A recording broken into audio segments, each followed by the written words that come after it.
আপনি যাবেন না। দিন ওয়ান নাসিহা, দিন মানি কল্যাণ কামনা, দিন মানি উপদেশ দেয়া। আমি আপনাকে খোসা দিয়া কষ্ট দিতে কথাগুলো বলিনি, কষ্ট পাইলে মাফ করে দিয়েন। আল্লাহর কসম কষ্ট দিতে চাই না। কেন কষ্ট দেব? আপনি তো আমার ভাই। বরং আমি কথাগুলো বলে আপনারে বুঝাতে চাই, আংশিক দাওয়াত দেয়া যাবে না। রাসূল তো কোরআনের আংশিক দাওয়াত দেয় নাই।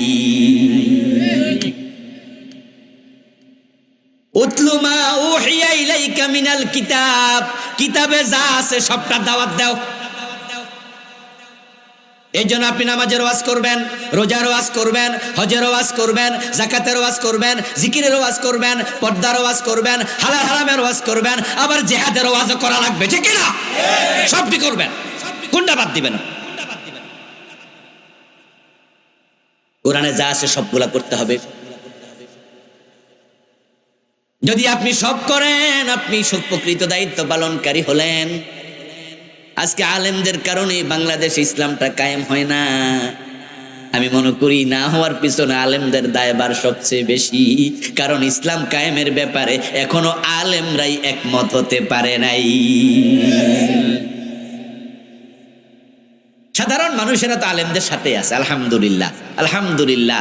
আপনি আলাদা করেন না, বাংলাদেশে যত মুসলমান আছে সেখানে তাবলিগ জামাতের সাথে যারা আছে তাদেরকে তাবলিগের সাথে দিয়ে দেন, চরমনার পীরের সাথে যারা আছে ওদেরকে চরমনার পীরের সাথে দিয়ে দেন, জামাত ইসলামের সাথে যারা আছে তাদেরকে দিয়ে দেন, নিজাম ইসলামের সাথে যারা তাদেরকে দিয়ে দেন। এইভাবে পীর সাহেব আছে অনেকে, তাদের সাথে দিয়ে দেন। দেখবেন যে হাসানুল হক ইনু, রাশেদ খান মেনন, ওদের সাথে ওদের বউ ছাড়া আর কারোর পাওয়া যাবে না। ওদের সাথে কেডা আছে? নাস্তিকদের সাথে কয়জন আছে?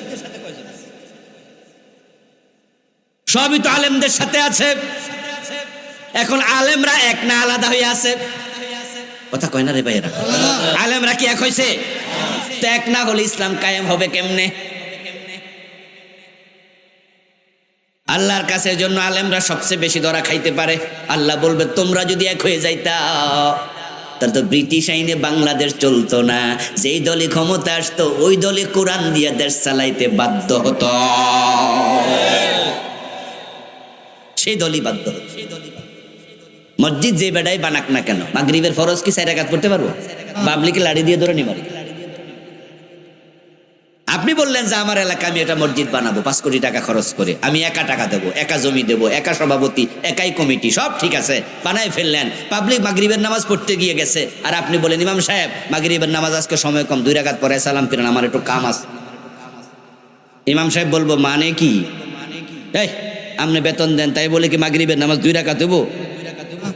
কব না বেতন দেবো না। ইমাম সাহেব বলবো বেতন নিমু না, ঠিক কিনা? আপনার মতো লোকের বেতন লাগবো না, কই চাকরি থাকবো না, চাকরি না করলাম না, ঠিক কিনা? ঠিক কিনা? সভাপতি মসজিদ বানাইছে, তুমি ইমামতি করো, মিয়া যাও। তোমার কথা মসজিদে মাগরিবের নামাজ 2 রাকাত হবে না। এবার এলাকায় যত মুসল্লি আছে তারা কি ওই সভাপতির নেতৃত্বে 2 রাকাত মাগরিব পড়তে রাজি হইব? ওরাও কইব তোমার মসজিদে তুমি নামাজ পড়ো, আমরাও পড়তাম না। পাবলিকের ঠেলায় পড়ে সভাপতিও সোজা হয়ে যেত। আমরা আলেমরা দিন কায়েমের ব্যাপারে যদি একমত হয়ে যেতাম, যে দলই ক্ষমতা আসতো সে দল ঠেলায় পড়ে কোরআন দিয়ে দেশ চালাতে হতো।